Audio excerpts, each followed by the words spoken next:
오늘은 1년에 한 번 있는 어린이 주일입니다. 그러므로 저는 여러분에게 천국과 어린이라는 제목으로 말씀을 나누고자 합니다. 여러분의 가정에 성장하는 자녀를 가지신 분 계시면 한번 손을 들어 표시하시기 바랍니다. 예수 이름으로 여러분과 여러분의 자녀에 넘치는 축복이 임하시기를 축원합니다. 저는 최근 뉴스위크나 타임지에서 월남의 부둣가에 쓰레기 더미처럼 버려놓은 수많은 월남의 어린 시체들을 보고 가슴이 쓰라림을 견딜 수가 없었습니다. 어른들이 만들어 놓은 죄악의 세상 속에 들어와서 살아보지도 못하고 전쟁과 포화 속에서 질병과 굶주림으로 죽어간 그들의 모습 속에 이미 정죄받은 세상을 저는 보았습니다. 이것이 소위 이제 장성했다고 부르짖는 문명한 20세기의 인간이 만드는 가장 잔인하고 소위 발전됐다는 사회의 모습이라고 누가 감히 자랑으로 말할 수 있겠습니까? 그렇다면 이제 오늘 어린이날을 맞이하여 우리는 그저 막연히 우리의 어린이들을 먹이고 입히고 그것만으로 죄악의 세상 속에 쓰레기처럼 내놓음으로 그들의 장래와 영혼이 죽음으로 부려지게 해놓고도 무관심하게 지나는 것이 월남에서 죽어간 어린이보다 낫다고 우리는 자부할 수 있을까요?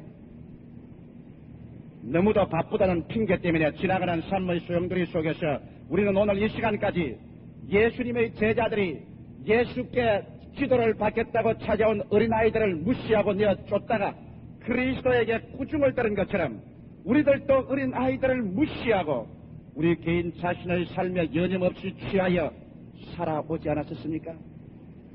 1년에 최소한도 한 번이라도 우린 어린이날에 하나님께서 우리에게 맡겨주신 천국 제2세 국민이요 또 우리 사회의 꽃이요 내일의 세대의 주인인 어린아이들에 대해서 우리 성장한 사람들 부모들이 어떠한 자세와 마음가짐으로 어린이들을 키워왔는지 우리 하나님 앞에 다시 한번 마음의 손을 얹고 생각해보는 귀한 시간이 되어야 될 것인 것입니다. 저는 오늘 어린이 주간을 맞이해서 여러분에게 몇 가지 사항을 끌어 우리 어린이들에 관한 것과 우리 어른들이 어떠한 자세로 자녀들을 길러야 될 것인가 그것에 대한 깊은 사고가 있게 되기를 바랍니다. 첫째로 하나님은 과연 어린아이들에 관해서 관심이 계시냐는 것입니다. 하나님께서는 어른들에게만 관심이 있지 어린아이들에 대해서는 무관심하지 않으냐? 이와 같은 질문을 우리 한번 던져보실까요? 그러나 이 질문은 무참하게 성서의 가르침 앞에서 산산조각이 나버리고 말 것입니다. 왜냐하면 우리 이위 되시는 하나님 예수 그리스도께서 이 땅을 구원하러 오실 때 아담과 하와처럼 장성한 인간으로 지어서 나온 것이 아니라 예수 그리스도는 동정녀 마리아의 몸에 잉태되어 8달 동안 그 몸속에서 성장하고 자라날 때 저 베들레헴의 말구유에서 지푸라기 위에 갓난 어린 아기로 태어났던 것입니다. 하나님께서 어린 아기에 대해서 무관심했다면 그 독생자 예수 그리스도를 세상에 보내셨을 때 어린 아기의 형태로서 우리에게 보내지는 아니하실 것입니다. 하나님께서는 독생자 예수 그리스도를 요셉과 마리아의 품에 내어 맡겨놓으셨습니다. 그리고 하나님께서 성령으로 그들을 인도해 주셔서 요셉과 마리아가 아기 예수 그리스도의 생애 속에 위험이 다가오지 않도록 헤롯이 죽이려고 할 때는 애굽으로 피란을 가게 하셨습니다. 그리고 애굽에서 또한 나사렛 땅으로 와서 예수 그리스도의 어린 시절을 그 양부인 요셉과 그 어머니 마리아의 무릎 위에서 성장하고 자라게 했던 것입니다. 하나님께서 예수 그리스도를 맡길 때는 유대사회 가운데서 가장 신앙이 돈독하고 하나님의 명령에 생명을 바치고라도 수치와 사회적인 지탄을 불구하고 용감하게 순종할 수 있는 요셉과 같은 사람 마리아와 같은 신앙의 어머니의 무릎 위에 그 아들 예수 그리스도를 맡겼던 것입니다. 우리 하나님께서 오늘날 또 어린 생명을 맡기실 때는 이 어린 생명을 우리가 받아서 잘 키워서 하나님의 백성으로 성장시켜 하나님께 돌려보내기 위해서 맡겨놓는 것입니다. 어린아이의 생명은 우리의 개인의 소유물도 아니고 우리의 농락물도 아니며 우리의 애완물도 아닌 것입니다. 하나님의 선물로서 하나님의 기업으로 하나님께서 우리에게 맡겨주어서 일정한 기간 동안에 그들의 세계 속에 하늘나라를 심어주는 것이 오늘날 부모님이 맡은 바 가장 중대한 책임인 것입니다. 나중에 주님께서 세상을 심판하는 그날에 수많은 부모들이 그들 맡겨놓은 어린아이들을 하나님께로 인도하지 못하고 그리스도의 도로서 양육하지 못한 죄의 책임으로 말미암아 무참하게 하나님께 심판의 책임을 질 사람들이 많이 있을 것입니다. 나는 두고 기억나는 것이 있습니다. 미국의 어떤 사형수 한 사람이 죽기 전에 그 어머니를 마지막 만나 뵙자고 간청을 했었습니다. 오직 어머니 한 번만 보고 어머니 손 한 번만 잡아보고 죽겠다고 하기에 당국에서 허락을 해 주었습니다. 어머니가 울면서 와서 철창살 사이로 내미는 손을 붙잡았을 때 이 사형수 아들의 눈에 불을 번쩍 켜면서 그런 살아온 짐승같이 그 어머니의 팔을 잡아당겨 철창으로 집어넣더니 그 어머니의 팔을 깍 깨물어서 뛰어 흔들어 살찜을 물어뜯어 선지피가 흐르게 하시고 비명을 지르며 그 손을 잡아당긴 그 어머니를 향해서 이글이글 분노로 불타는 눈길을 가지고 그 사형수는 말했습니다. 여자여, 당신의 젖을 빨아먹고 당신의 무릎에서 자란 당신의 자식이 사형대에 이슬로 사라지는 것을 보고 당신은 즐거워하시오. 내가 어릴 때 이웃에 가서 물건 몇 개를 훔쳐올 때 당신이 내가 들키지 않고 물건 훔쳐온 것을 칭찬했었습니다. 내가 어린아이 때 범죄할 때 당신은 나의 범죄를 뒤에서 말리지 아니하고 오히려 격려해 주었습니다. 당신의 무릎에 자랄 동안에 벌써 나는 사형수를 받을 수밖에 없는 죄인으로서 씨앗이 심어졌고 당신의 잘못된 교훈으로 말미암아 나는 세상에 태어나서 단두대의 이슬로 사라짐이 여인이여, 당신의 손으로 당신의 자식을 죽였다는 것을 기억하시오. 불타고 이글이글한 공포에 뜨는 눈길을 가지고 외친 그 아들의 말은 그 어머니의 가슴 속에 영원히 사라질 수 없는 못으로 박히고 말았던 것입니다. 오늘날 여러분, 우리는 우리가 품에 안고 기르는 우리의 자식들에게 과연 육신의 양식과 육신의 옷은 입혀주지만은 그의 정신적으로 영적인 양식을 우리는 무엇으로 먹이고 있는가 깊이 생각해보지 아니할 수 없습니다. 왜냐하면 성경에는 하나님께서 어린이 교육에 대해서 절실하게 거듭거듭 말하고 있습니다. 잠언서 22장 6절에 보면 마땅히 행할 길을 아이에게 가르치라. 그리하면 늙어도 그것을 떠나지 아니하라고 말하셨습니다. 늙어서 그 길을 떠나지 않게 하려면 어릴 때 어린아이에게 정말 그가 살아나갈 삶의 좌표를 분명히 부모님이 설정해 주어야만 된다는 것입니다. 잠언서 23장 13절로 14절에 보면 아이를 훈계하지 아니치 말라. 채찍으로 그를 때릴지라도 죽지 아니하리라. 그를 채찍으로 때리면 그 영혼을 음부에서 구원하리라고 말하셨습니다. 이것은 어린아이에게 무관심하지 말라는 것입니다. 그의 잘하는 것은 칭찬해주고 잘못할 때는 채찍으로 때려서 그 영혼을 구출하라는 것입니다. 잠언서 29장 15절에 보면 채찍과 꾸지람이 지혜를 주거늘 임의로 하게 버려두면 그 자식은 어미를 욕되게 하느니라고 말하셨습니다. 예수께서는 마태복음 18장 3절에 가라사대 진실로 너희에게 이르노니 너희가 돌이켜 어린아이들과 같이 되지 아니하면 결단코 천국에 들어가지 못하리라고 말하셨습니다. 이러므로 우리 하나님께서는 어린아이의 교육과 저들의 영혼의 구원에 관해서 최대한 관심을 가지고 있습니다. 그러면 두 번째로 제가 여러분께 말씀드리고 싶은 것은 그러면 우리 가정과 어린이와는 무슨 관계와 상관이 있냐는 것입니다. 어린이들은 모두 다 우리의 무릎 위에 놓여서 성장합니다. 우리도 한때 우리의 부모와 품 안에서 어린이였었습니다. 이제 우리의 생애 속에 또 어린이들이 태어나서 우리의 무릎 위에 놓여지게 되는 것입니다. 어린아이는 부모와 가정을 통하여 자기를 발견하게 되고 사회를 인식하게 됩니다. 잘 아는 아동들은 가족 속에서 첫 사회인 경험을 할 수 있으며 그 속에서 그들의 행동, 방식, 가치 판단의 방향이 다 결정이 됩니다. 그러므로 어린이가 한 가정 안에서 성장하는 동안이 그 아동이 장차 어떠한 인간이 될 것이냐를 결정하는 대단히 중요한 기간인 것입니다. 유명한 아동심리학자인 테일러 박사는 말하기를 어린이들이 세상에서 영향력을 받는 것을 보면은 교회에서 자기들의 영향력을 받는 것은 전체 생애의 1%밖에 안 된다는 것입니다. 학교 교육을 통해서 받는 영향력은 불과 7%에 불과하고 집에서 아버지와 어머니와 형제간 가정에서 어린이가 받는 영향력은 92%를 차지한다고 말하셨습니다. 그렇기 때문에 오늘 가정에서 자기의 자식들이 잘못되는 것은 교회가 교육을 잘못 시켜버렸다. 학교 교육이 잘못되어서 그렇다고 하는 것은 완전히 잘못된 변명에 불과한 것입니다. 불과 교회는 1%, 학교는 7% 영향력밖에 못 미치는데 아버지와 어머니의 사는 방법과 언어 심사, 행동과 가정의 분위기 전체는 여러분의 자식들이 형성되는 것에 92%의 영향력을 미치고 있다는 것을 알게 될 때 여러분과 나는 다음 세대에 사는 자녀들의 생애의 바탕을 놓고 있다는 그러한 전율적인 생각을 잊어버릴 수가 없을 것입니다. 어린아이들은 세상에 태어남과 동시에 그는 자라나는 그 생애 속에서 아버지와 어머니, 형제, 가정의 대화를 통하여 자기의 자체를 발견하게 되는 것입니다. 여러분, 조용기가 지금 어디 서 있습니까? 조용기는 자기 환경을 보지 않고는 자기가 서 있는 위치를 말할 수 없습니다. 조용기 너는 어디 서 있냐고 묻는다면 저는 말할 것입니다. 서울특급시 영등포구 여의도동 1가 20번지 순복음 중앙교회 강단에 서 있습니다.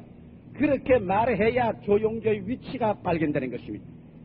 이와 같이 어린아이들도 자기가 누군지를 발견하려고 발버둥을 칠 때 자기를 발견하기 위해서는 아버지와 대화를 통하여, 엄마와 대화를 통하여, 형제들과 대화를 통하여 자기 자신 속에 있던 가능성이 개발되기 시작하는 것입니다. 여러분께서 맹모 삼천지도라는 이야기를 잘 알고 있을 것입니다. 맹자의 어머니가 그 아들 맹자를 기를 때 맹자를 데리고 한 번은 저 시골 공동묘지가에 가서 집을 짓고 살았는데 그 어린아이가 밤낮 보는 것은 사람이 죽어서 시체가 되어 상례에 실려서 공동묘지로 오는 것만 봅니다. 어화흥, 어화흥, 어화남차, 어화흥 그 소리만 자꾸 듣습니다. 그러고는 시체를 파묻는데 통곡을 하고 우는 그 가족들을 봅니다.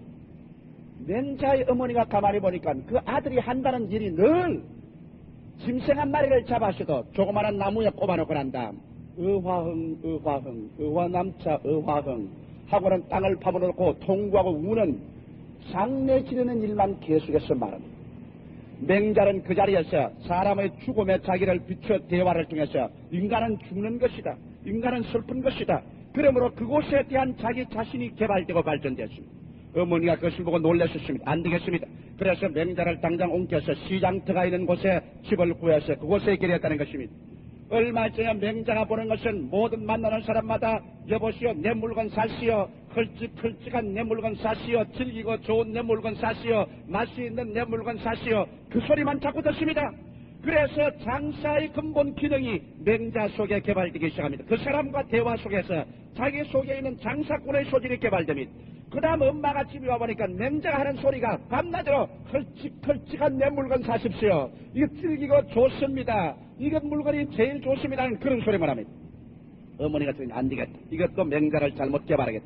그래서 맹자를 데리고 서당가에 가서 집을 구하고 사니까 매일같이 맹자가 보는 것이 선비들이 모여서 공부하고 글 읽는 소리를 듣고 보게 되었습니다. 얼마 전에 맹자는 자기 속에 글 읽고 공부하는 인간의 인격 소질이 개발되기 시작해서 그런 밤낮 글을 읽고 글을 외우고 글을 얼조리는 것을 반복하기 시작해서 위대한 학자가 되었다는 이야기가 있는 것입니다.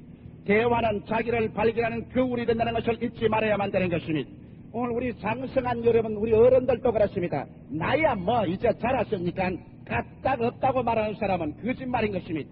사람이란 얼마나 환경을 통하여 자기 가운데 숨어있는 것이 개발되는 것을 여러분 아십니까? 우리가 훌륭한 친구를 만나서 대화를 하면 우리 속에는 훌륭한 점이 개발되어 나와서 자아가 발견됩니다. 그와 반면에 술친구와 만나서 자고 다니면 우리 속에 술 먹고 술망쟁이가 되는 그러한 성격이 개발되어 나와서 내 속에 술 먹는 내 자신이 개발되어 나와서 같이 떨어지게 됩니다. 음란하고 방탕한 친구를 만나서 사귀면 나는 절대로 물들지 않는다고 고함을 치지만은 음란하고 방탕한 친구의 말을 듣고 그 사람과 대화를 계속하면 그 사람을 통해서 내 속에는 음란하고 방탕한 성격이 개발되어 나오기 시작해서 그로 말미암아 어찌할 수 없이 그 함정에 떨어져 버리고 마는 것입니다. 사람은 누구와 대화를 하는가를 통해서 그 거울을 통하여 자기 속에 감추인 모습을 개발해서 내게 되는 것입니다. 이렇기 때문에 사람이 좋은 버스를 만나고 좋은 환경 가운데 산다는 것은 우리 생활 속에 지대하게 중요한 것인 것을 알아야만 되는 것입니다. 이러므로 오늘 수없이 많은 사람들이 그 사회적인 환경, 그 분위기, 그 친구들을 무관하게 생각하는 것은 거대한 잘못입니다. 여러분과 나는 고독하게 살 수는 없습니다. 고독은 인간 자신을 상실하게 만드는 것입니다. 그러나 인간은 친구가 필요하고 환경이 필요한데 신구와 환경을 통하여 내 자신의 숨은 가능성이 모두 다 개발되어서 나오는 것입니다. 우리 목사 자체도 그렇습니다. 우리 목사가 나보다 더 목회 훌륭한 선배 목사들을 만나서 저들과 대화하면 내 속에 훌륭한 목사가 될 수 있는 가능성이 점점 더 개발됩니다. 더 많이 기도할 수 있는 성격이 개발되고 말씀의 깊은 것을 깨달을 수 있는 그 영감이 개발되는 것입니다. 그러나 목사들이 실패하고 패배적인 정신으로 꽉 들어찬 교역자들과 친구를 사귀어서 하면 앉기만 앉으면 불평하고 원망하고 탄식하는 그런 소리만 하면 그 속에는 저열하고 비열한 성격이 그를 통해서 개발되어 나와서 그 자신도 불평을 하게 되고 탄식을 하게 되고 그 자신도 패망의 길로 걸어가게 되는 것입니다. 이러므로 우리는 대화를 통해서 자기가 얼마나 발견되고 개발된다는 것을 중대하고 알아야만 되는 것입니다. 제가 우스운 일 같지만 우리 집에 있는 사람들은 영어를 다 잘합니다. 내 처남 둘이도 영어를 잘하고 우리 집사람도 영어를 하고 내 형제들도 다 영어를 합니다. 왜? 영어를 잘하는 사람도 있고 열심히 하는 사람도 있는데 왜 그러냐? 제가 항상 영어를 하니까. 우리 집에 오면 제가 항상 책들을 영어책을 많이 읽고 또 제가 외국에 가서 설교를 많이 하기 때문에 테이프도 외국 테이프를 많이 듣고 영어의 분위기 속에 있으니까 우리 처남 둘을 내가 데리고 쭉 있었는데 이 둘이 모두 다 우리 집에 있으면서 저와 자꾸 영어 대화를 하니까 그들 속에 외국어를 공부하는 것을 개발되어 결국엔 둘이가 다 영어를 유창하게 하도록 되었고 솔직히 말해서 우리 집사람은 영어를 별로 좋아하지 않냐고 별로 잘하지 못했어요. 근데 지금은 꽤 잘한다고요. 그 왜냐? 같이 있으니까 자꾸만 대화가 그 방향으로 이끌어지니까 자기 속에서 외국어를 공부하는 기질이 개발되는 것입니다. 대화란 무서운 것입니다. 어떤 목사님이 와서 저거 그런 말을 해요. 우리는 보지 않아도 순복음 교인은 기도만 시켜놓으면 안다 그래요. 왜 하니까? 꼭 조목사 같으니까. 우리 교인들은 저와 계속해서 대화를 하기 때문에 우리 교인들의 기도 소리만 들어도 긍정적이고 적극적이며 생산적이고 하는 말이 반드시 나옵니다. 그리고 그들의 기도하는 내용이 설교 내용과 같은 것이 그득그득 나옵니다. 왜 그러냐? 대화는 자기 속에 감추인 그 세계가 상대의 거울에 비추어서 자기 속에 있는 것이 개발되기 때문인 것입니다. 이러므로 우리 예수 믿는 부모들이 진실로 우리 자녀들에게 올바른 거울이 되기를 원하면 우리는 누구와 대화를 해야 되는 것입니까? 십자가에 못 박혀 피 흘려 죽었다가 부활하신 나사렛 예수 그리스도의 말씀과 기도를 통하여 그리스도와 대화함으로 말미암아 우리 옛사람은 벗어버리고 그리스도로 말미암아 새사람을 입는 이러한 기적이 우리의 생애 속에 일어나야만 되는 것입니다. 올바른 부모가 되기 위해서는 우리 자신이 예수 그리스도를 믿고 거듭나서 그리스도의 산 생명이 우리 속에 구현되어야만 되는 것입니다.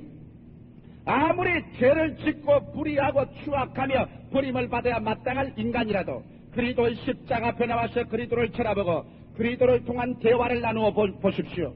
예수 그리스도의 십자가에서 우리 죄를 위하여 죽어서 피 흘리신 그것을 우리가 바라보고 기도할 때 우리의 죄가 용서함 받고 그리스도의 의로움이 그 대화를 통하여 내게 넘쳐나오는 것을 우리는 볼 수 있는 것입니다.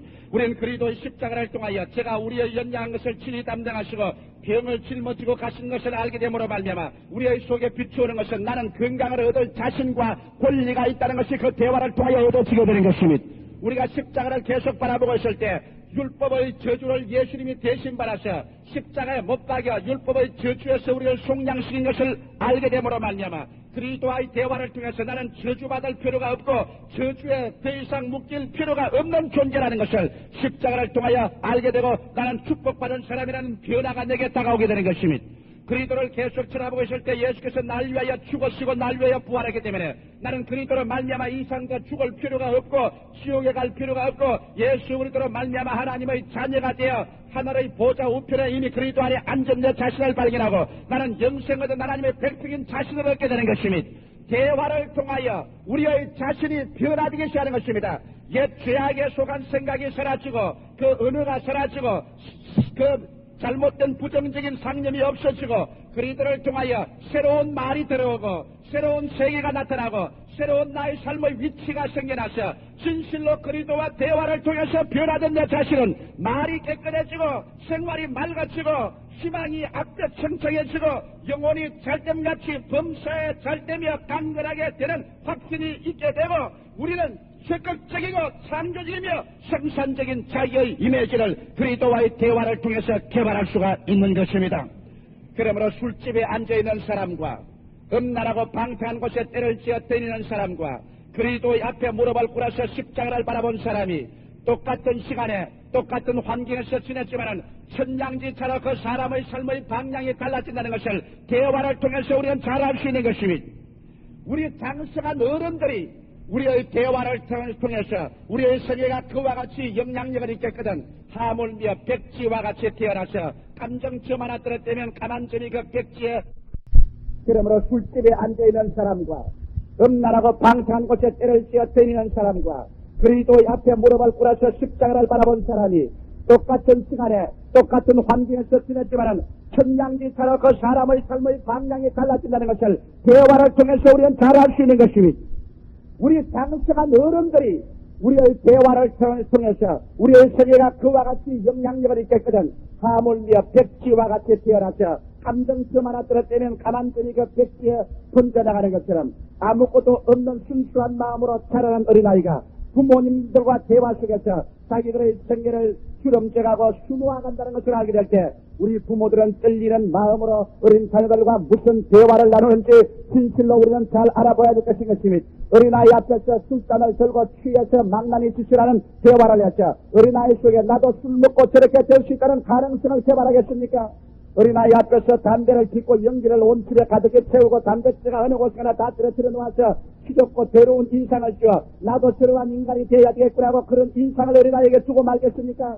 그렇다면 어린아이들 앞에서 음란하고 방탕한 책들이나 그렇다면 그런 영화 스크린이나 들여다보고 있어서 어린아이들에게 세상이나 이렇게 되는 것이구나 결국 음란하고 방탕하고 추방한 것이구나 이러한 인상을 그 속에서 개발시키겠습니까? 원할 수 없지만은 부모들이 나중에 어린아이를 기르는 것이 아니라 호랭이를 키웠다고 말합니다. 성장함과 동시에 부모에게 반발하고 반역하고 죄짓고 파괴적인 사람이 된다는 걸 보고 우리 자식은 왜 저렇게 되었냐고 탄식을 합니다. 그러나 그 자식을 그렇게 되도록 씨앗을 심은 자는 무의식 중에 부모의 품에서 자라는 동안에 부모와의 대화를 통하여 그 자식이 그렇게 변화된 것입니다. 여러분, 저는 제가 자랄 때 잊을 수 없는 일들이 많이 있습니다. 저는 지금 돌이켜볼 때 제가 성장하는 동안에 우리 집이 가난했지만은 좋은 부모를 가졌다는 것을 제 마음속에 큰 하나님께 감사로 여깁니다. 왜 그러냐면 저는 성장할 때까지 제 입에서 욕을 올바르게 못 해봤습니다. 우리 아버님이나 어머님이 집에서 절대로 욕하는 말을 한 적이 없습니다. 우리 애들 앞에서. 그렇기 때문에 다른 데 가서 사람들이 욕을 해도 우리 아버지 어머니가 욕을 하지 않더라. 그것이 마음속에 너무 깊게 인상이 박히기 때문에 그것은 나쁜 것이다. 우리 아버지 어머니는 욕하는 말을 안 하시더라. 그것이 내 마음속에 박혀서 입에서 싸납고 더러운 욕을 하지 않았어요. 그리고 대화를 할 때 더러운 말이 입에서 나오면 아주 움츠려서 주의를 살 것입니다. 왜? 우리 아버지 어머님이 우리 앞에서 절대로 더러운 말을 하지 않았어요. 그리고 저는 별로 한학을 공부하지 않았지만은 가만히 제가 서로 말하는 데 보면 상당히 문자가 입에서 나옵니다. 어디서 문자가 나오느냐? 아버지하고 대화하는 가운데 아버님이 늘 그런 말을 하시기 때문에 그것이 나에게 하나의 얻어진 회화의 어른들이 되고 말한 것입니다. 세계 하나 제일 충격적인 사건이 있습니다. 우리 아버님께서 우리 보는 앞에서 술을 드셔서 취해가지고서 추정을 하질 않았습니다. 혹시 우리 몰래 그렇게 하는 줄은 몰라요. 그러나 우리 자랄 동안에는 한 번도 술 추정을 하는 걸 제가 못 봤어요. 그리고 우리 앞에서 담배 피고 다니고 하는 걸 못 봤어요. 그렇기 때문에 우리 형제들 중에 술 추정하는 형제나 담배 피는 형제가 하나 없습니다. 왜? 아버님이 일체를 금지했었으니까. 근데 한 번은 제가 고등학교 때 친구들과 같이 끌려 들어가서 안 먹을래요? 안 먹을 수 없어서 술을 이만큼 먹었습니다. 고등학교 1학년짜리가 술을 이만큼 먹고 술집으로 배 먹으러 가자는 것을 들이 죽겠어요. 그래서 빼돌려가지고 집으로 뛰어왔습니다. 집에 들어와서 방에 누워있으니까 천정이 돌고 천지가 도는데 뭐 그렇게 괴로운 것 말로 다 할 수가 없어요. 세상에 술 먹고 그렇게 괴로운 술을 왜 먹는지 모르겠어요. 고통스럽고 괴로워 견딜 데 그만 밤중에 토해가지고 온 빵 안 하고 입으로 그냥 막 술을 토해가 말이 아니었어. 내 삶으로는 아버지 어머님이 이제는 단단히 점을 칠 거다. 아버님께서도 술 취해서 이렇게 토하신 적이 없고 어머니도 그런 적이 없는데 내가 술을 먹고 토해가지고 뭐냐는 뜻이 이제는 난 버린 놈이다. 절대로 되라. 이제 내일 아침 아버지가 한 번만 나를 불러서 엄격히 꾸짖는다면 기왕 버린 놈 이제는 난 술주정뱅이가 되었겠다. 그런 생각이 많이 하고 들어요. 그래서 아침에 단단히 준비를 했습니다. 아버님이 텅 일어나면 나에게 크게 꾸짖을 것이다. 그러면 그로서부터 나는 출발이다. 기왕 버린 놈 이제는 뭐 더 이상 덜 버린 것도 없고 하니까 절대로 돼. 그런 생각인데 아침에 만반의 준비를 하고 있는데 아버님이 들어오셔서 날짜는 이제 시침을 딱 외치고 뭐 술 취하고 토하는 데서 일체 말을 안 해요. 일체 말을 하고. 나는 차라리 아버님이 몇 종아리 크더라고 몇 대 때려주면 변명이 되겠는데 말을 안 하시는 그것이 어찌 무슨 심정으로 심판이 되는지 내 이빨을 깨물었습니다. 내 평생에 아버님이 내 앞에서 술 주정하고 이렇게 토한 적이 없는데 내가 이렇게 했으니 이런 창피가 생각했냐. 나는 평생에 죽더라도 다시는 이런 짓을 안 하리라. 그때 이로부터 시작해서 저는 어떠한 장면에 예수님께 주님이었습니다. 술자리에 제가 앉지를 않았습니다. 왜? 집에서 아버지나 어머님이 우리에게 보여주는 그 생애가 나에게는 거울이 되었어.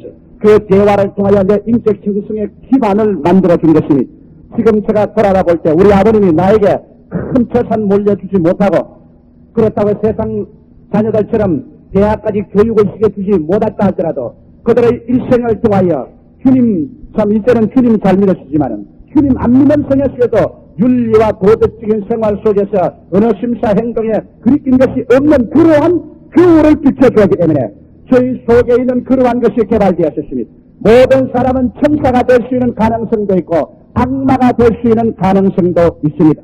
이렇기 때문에 우리 사람들은 대화를 통하여 천사의 성품이 개발될 수도 있고 대화를 통하여 악마의 성품이 개발될 수도 있습니다. 여러분은 여러분의 자식들 앞에서 어떠한 대화의 교훈이 되어서 올라서는지 여러분 자신의 심중이 성하게 보아야만 될 것인 것입니다.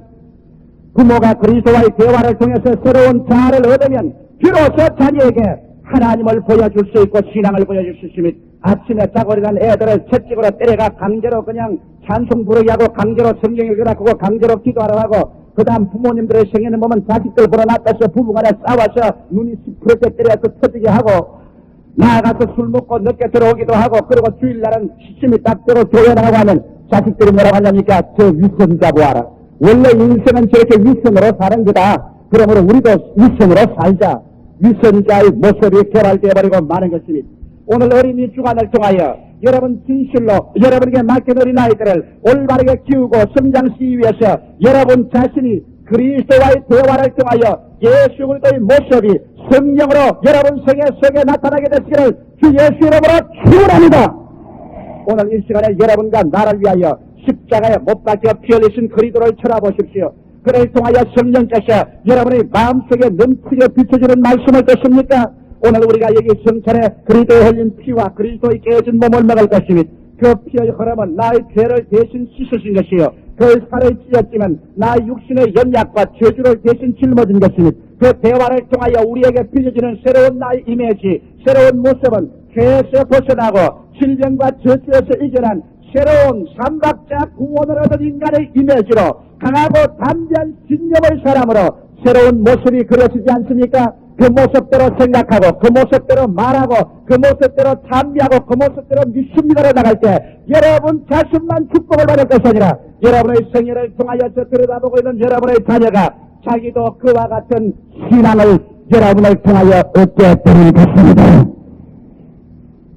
심층심리학자인 프로이드는 그 연구를 통하여 자녀들에 대해서 대개 4단계로 분리해서 우리에게 좋은 교육을 주고 있습니다. 프로이드는 말하기를 출생 이후 1년 동안은 어린아이는 사랑과 안정과 신뢰감을 가정에서 배운다는 것입니다. 현대 20세기에 와서 가장 정신병 환자가 많아집니다. 미국만 하더라도 병원에 침대 2개면 이미 하나는 정신병 환자가 점령했다고 말합니다.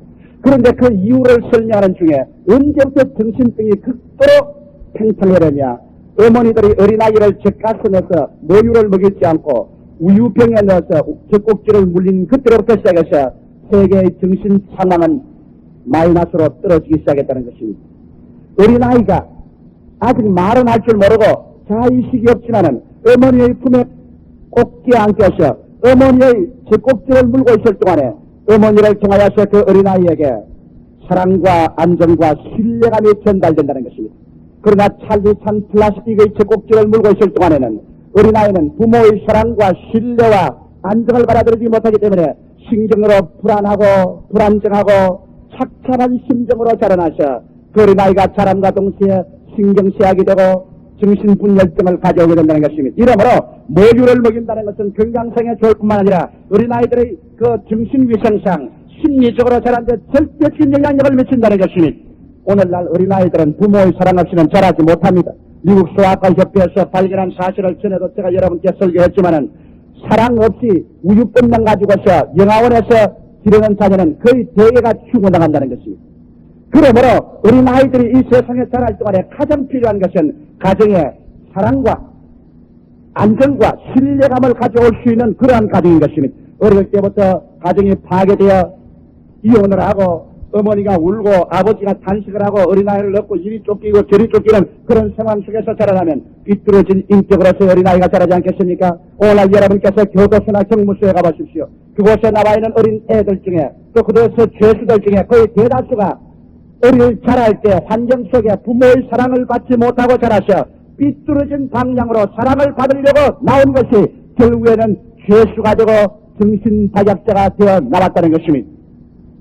이러므로 출생 후 1년간 사랑과 안정과 신뢰감을 주는 그런 가정을 부모는 만들어주어야 되며 언제나 어린아이를 안아서 흔들어주고 꼭 뛰어앉아주고 입을 맞춰주고 뺨을 비벼주고 사랑이 그 속에 마치 해면이 물을 빨아들이듯이 습취되고 안정과 신뢰감이 그 몸속에 비어 들어오도록 해야만 되는 것입니다. 그 다음 생후 2번째 2년간 되면 어린아이는 자주와 자립의 정신적 바탕이 이루어지고 법과 질서, 자존심을 갖게 된다는 것입니다. 생후 2년 되면 이제 어린아이들은 대소변을 갈립니다. 그리고 나아가서 자립 정신이 생겨서 자기 고집을 부립니다. 이제는 이건 내 거다, 이거는 내 거다, 이건 내 숟갈, 이건 내 밥그릇 하고서 자기 중심이 서게 되는 것입니다. 그러고 난 다음 이것은 좋다, 하찮다, 그런 것을 분리하게 되고 자존심을 갖게 됩니다. 이럴 때 부모님은 분명하게 어린아이들에게 취사 선택을 가르쳐야 되는 것입니다. 왜 오늘날 사회가 여러분 무법천지가 된지 압니까? 교통신호가 나도 그냥 차를 그대로 몰고 들어가고 하지 말라는 걸 그대로 하고 그래서 공중도덕도 지키지 않은 이런 사회가 된 이유는 2살 때 그런 어릴 때 부모님께서 그 자라는 마당에 분명하게 법과 질서를 지킬 수 있는 마음의 바탕을 가르쳐줘야 되는 것입니다. 좋은 것은 좋다, 안 되는 것은 절대로 안 된다. 그 기준을 어린아이 마음속에 끄어줘야 그것을 가지고 어린아이가 자라는 것입니다. 대개는 생후 2년간쯤 되면 어린아이는 그대로 내팽 맞춰줍니다. 그냥 집에 기명을 다 붙이고 밥상을 뒤엎고 자기 마음대로 해도 그대로 내버려두는 것은 그것은 어린아이를 사랑해서 내버려두는 것이 아닙니다. 이것은 어린아이의 장차를 그르쳐 버리는 정신적인 바탕을 길러주는 것입니다. 이러므로 자주 자립 정신적인 바탕이 이루어지고 법과 질서 자존심을 갖게 되는 생후 2년간의 취사 선택을 부모님은 분명히 가르쳐 줘야만 하는 것입니다. 생후 3년에서 4년이 되면 언어 기능을 배워 표상의 세계가 넓어지는 것입니다. 말을 배워가지고서 이제는 어린아이의 사고의 세계가 넓어지는 것입니다. 자기는 집에만 있는 것이 아니라 이제 자기의 마음의 생각을 통하여 비행사도 될 수 있고 파일럿도 되고 운전사도 되고 혹은 창조도 되고 언어의 세계를 통해서 생각이 넓어지는 것입니다. 이럴 때 생후 3년 내지 4년에 부모님께서 어린아이에게 신앙의 언어와 세계를 심어줘야 되는 것입니다. 어린아이 3살적 버릇이 8까지 간다는 옛말은 프로이드가 이것을 발견하기 전에 벌써 유구 수천 년의 경험을 통해서 우리에게 보여주는 것입니다. 3살과 4살 사이 언어의 세계가 이루어지고 표상의 세계가 밝아질 때 그 3살적 버릇 거기에 여러분께서 하늘나라 말을 심어줘야 되고 하늘나라의 글을 가르쳐야 되고 하늘나라의 신앙을 그 속에 넣어주어서 그 표상의 세계가 육신의 정력과 안목의 정력과 이성의 철학이 썩어지고 쇠하여지고 더러울 것만 있는 것이 아니라 영원한 하늘나라가 있고 아버지가 계시고 그 아들 예수님이 우리를 구원하고 사랑하시는 것을 어린아이 속에 심어줘야 되는 것입니다. 이러기 때문에 여러분 벌써 3살, 4살 되는 어린아이들을 교회 학교에 데리고 와서 유년부나 유치부에 넣어서 가르친다는 것은 그들에게 일생을 신앙인으로 기르는데 절대적인 요건이 되는 것입니다. 나이가 50이나 60이 돼서 예수 믿게 하려면 얼마나 큰 시련을 겪는지 모릅니다. 그러나 어린아이의 그 마음속에 표상의 세계 속에 하늘나라를 심어놓으면 그가 여든이 되어도 그것을 제낄 수가 없어요. 3살, 4살 때 심어놓은 신앙의 어느 날 신앙의 세계는 장차 나가 20대, 30대 잠시 타락하여 재성에 걸어간다고 할지라도 세상이 아무리 소용돌이 치고 와도 그 마음의 바탕에 심어놓은 신앙의 세계가 종처럼 뽑아지지 않습니다. 불가항력적으로 안 뽑아집니다. 그런 귀엽고 그 신앙의 세계에 서로 잡혀서 회개하고 돌아올 수 있는 기회가 마련되는 것이니 이러므로 오늘날 전도 흐르면 어릴 주일학교 때 교회 나간 사람이 가장 교회에 잘 나옵니다. 회개하고 잘 나올 수 있는 기회가 되는 것입니다. 그러므로 부모 여러분은 어린아이가 3년 내지 4년을 사이에 언어 기능을 배울 때 성경을 가르쳐 주십시오. 성경이 있는 노래를 가르쳐 주십시오. 그리고 예수 그리스도의 사랑을 가르쳐 주십시오. 그래서 신앙의 은혜와 신앙의 세계를 심어주면 그가 여든이 되어도 그것을 떠나지 아니하고 주의 나라에 들어가서 훗날에 여러분에게 감사하게 될 것입니다. 어린아이가 벌써 5살, 6살이 되면은 부모의 명령을 내면화하기 시작해서 양심을 이루갑니다. 자, 우리 부모가 이렇게 하라고 하더라. 우리 부모는 이렇게 하지 말라고 하더라. 우리 부모는 신앙을 통해서 언제나 성경을 통해서 이런 말씀을 가르치더라. 이런 것이 모조리 5살, 6살 되면 그 마음속에 내면적으로 흡수되어서 양심이 만들어집니다. 양심이 크게 후천적인 양심이 이루어집니다. 우리 나이는 나아가서 이제 앞으로 나아가서 인생의 학교에서 사회에 나가서 하는 모든 것은 그때 5살, 6살 때 우리 부모님께서 내게 말한 그것이 양심의 척도가 딱 돼가지고서 그 자로서 죄입니다. 이것은 아니다. 이것은 그것이다. 교회는 가야 된다. 세상은 이것 안 된다. 이런 양심의 척도가 벌써 생후 5살, 6살 되면 이루어집니다. 그렇기 때문에 카톨릭 교회는 말합니다. 당신의 자식을 7살까지만 우리에게 맡겨놓으십시오. 그러면 평생토록 카톨릭 신자로 만들어 놓겠다고 말하고 있습니다. 7살까지만 맡겨놓으면 그들의 신앙 양심을 캐톨릭으로 만들어버리고 마는 겁니다. 평생을 통해서 그런 그 신앙적인 양심을 떠나지 않습니다. 왜? 생후 5살이나 6살 사이에 부모의 명령을 내면화하여 양심이 이룩되고 그 다음 이룩된 그 양심의 바탕에 학교와 이웃의 교제를 통하여 자기를 확대해 나가는 것입니다. 이렇기 때문에 5살, 6살 때 부모님께서 그들에게 살아갈 좋은 교훈과 바탕을 넣어준다는 것은 일생에 그가 어떠한 방향으로 인생을 살까의 기점이 되는 것입니다. 그러고 난 다음에 좋은 학교를 선택하고 좋은 친구를 선택해서 언제나 순한 길로 그 인격이 개발되도록 하는 것은 부모의 의무인 것입니다. 이와 같이 해서 귀한 어린아이라는 기업을 하나님 맡겨놓은 것을 잘 개척하고 개발하여 위대한 하나님의 백성이요 사회에 기여하고 부모의 마음속에 즐거움을 주는 자식으로 기르는 데는 이와 같은 마음의 준비가 있어야만 되는 것입니다. 세 번째로 그러면 적극적으로 우리의 현실적 생활 가운데서 좋은 부모가 되기 위해서는 어떠한 요건을 구비해야 될까요? 좋은 부모가 되기 위해서는 3가지 요건을 여러분 오늘 당장 이 시간부터 구비해야 되는 것입니다. 먼저는 여러분이 자식을 키울 때 절대 공정해야만 되는 것입니다. 자식을 편애하면 안 됩니다. 성경 말씀 가운데 보면 리브가의 자식 가운데 에서와 야곱이 있었는데 그 아버지는 에서를 사랑하고 편애하고 그 어머니 리브가는 야곱을 편애했습니다. 부모의 편애로 말미암아 평생토록 에서와 야곱이 서로 등살을 쥐고 싸우게 만들고 오늘날에 와서 아랍 민족은 에서의 자식들이요 또 이스라엘은 야곱의 자손이요 자기의 형제간끼리 서로 반목을 하고 지금도 서로 원수가 되어 싸우는 것은 바로 부모의 편애의 사랑 때문에 그와 같이 된 것인 것입니다. 오늘날도 나는 3 자식을 키우는데 아직 3놈들이 어리기 때문에 내가 이 말을 여러분 앞에 할 수가 있습니다. 3놈이 모두 다 자기만 제일 사랑하는 줄 알아요. 우리 큰 놈도 와서 날 보고 말합니다. 우리 집사람하고도 말했어. 우리 어머니 아버지는 나만 잘 사랑한다. 저 사무엘도 있고 성제도 있지만 나를 제일 사랑한다. 그럽니다. 근데 둘째 놈도 와서 자랑하래요. 우리 엄마는 말이야. 우리 형도 있고 우리 동생도 있지만 나를 제일 사랑한단 말이야. 나를 제일 사랑해. 셋째 놈은 아직 어리기 때문에 그걸 모릅니다만 모든 애들이 자기만 제일 사랑하는 줄 압니다. 그러나 우리들은 어떠한 일이도 자식들 많이 두고 난 다음 한 사람을 편애하면 안 됩니다. 야, 이 녀석아, 형 좀 봐라. 형은 공부도 잘하고 착생된 니는 이게 뭐냐, 망나니. 어디 가서 낳노? 넌 우리 집에서 안 낳는가 보다. 저 다리 밑에서 주워온가 보다. 그러면 그 아이는 가서 훌쩍훌쩍 울고 진실로 그렇게 생각하면서 진짜 날 주워오는가 봐. 형은 저렇게 사랑하는데 나는 사랑 안 하는 거 보니 정말 나는 주워오는가 봐. 틀림없이 주워왔을 거야. 성격이 비뚤어지기 시작하는 것입니다. 이렇기 때문에 여러분 편애하지 말고 똑같이 사랑해야 됩니다. 자식을 길러보니 참 문제가 곤란해요. 선물을 사와도 똑같은 것만은 3개를 사와야 됩니다. 똑같은 건 아니면 싸움이 붙어요. 그러므로 옷을 사와도 런닝샷을 사와도 똑같은 거 3개 사와야 되고, 권총을 사와도 똑같은 거 3개 장난감 권총을 사와야 되고, 신발도 똑같은 거 사와야 되고, 편애하지 않도록 해야만 되는 것입니다. 그 다음에 분명한 태도를 자식들에게 가져야만 되는 것입니다. 예를 들어 말하면 어린아이들에게 약속한 것은 부모가 힘이 세다고 해서 강압적으로 그 약속을 이고 난 다음 잔소리하면 잔소리 말이라고 한자 구려 갈겨버리고 울게 하는, 이렇게 하면은 안 됩니다. 반드시 자식들에게 약속한 것은 지켜야 됩니다. 못 지켰을 때는 정중하게 사과를 해야 돼요. 그래서 벌을 줄 때는 주저치 말고 이렇게 해야 어린아이들이 자랄 때 신뢰와 안정심을 가지게 됩니다. 분명한 태도를 지켜야 되는 것입니다. 그래서 우리 아버지 어머니는 그저 좋은 것은 정말 좋고 안 되는 것은 단호하게 안 된다고 말한다. 오늘날 미국에 있는 수많은 청년들이 마약 환자가 되고 술 주정뱅이가 되면서 그들이 이구동성으로 말하는 것입니다. 우리 부모님들이 우리를 놓아 길러서 그렇다.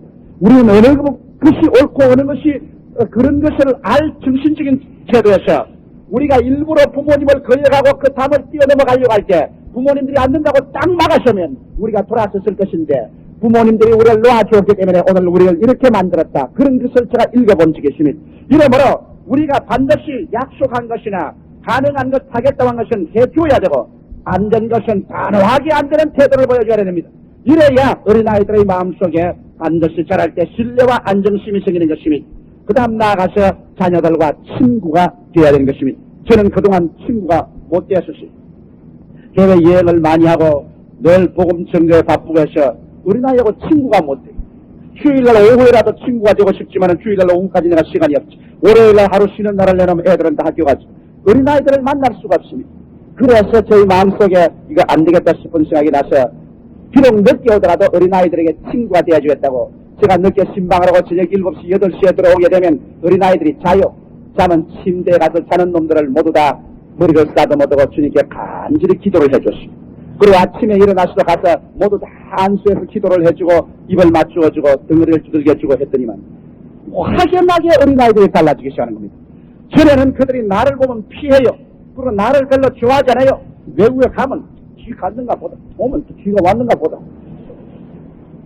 이거 도무지 나그네와 같이 되었어요. 제가 가만히 생각하니까 야, 이러다가 얘들이 크게 되면 나는 쫓겨나고 말겠다. 이렇게 무관심을 하는데 내가 되겠냐. 그래서 제가 관심을 기울이고 기도를 해주고 사랑을 해주니까 아직 아버지 날도 안 되는데 이 녀석들이 나와가지고서 애 두 놈이 가서 언제 돈을 모았든지 모아서 선물을 사왔어요. 손톱 깎는 선물도 사오고 말과 개 이런 지형도 선물로 사와서 갖다 얹어주고 대화가 이루어집니다.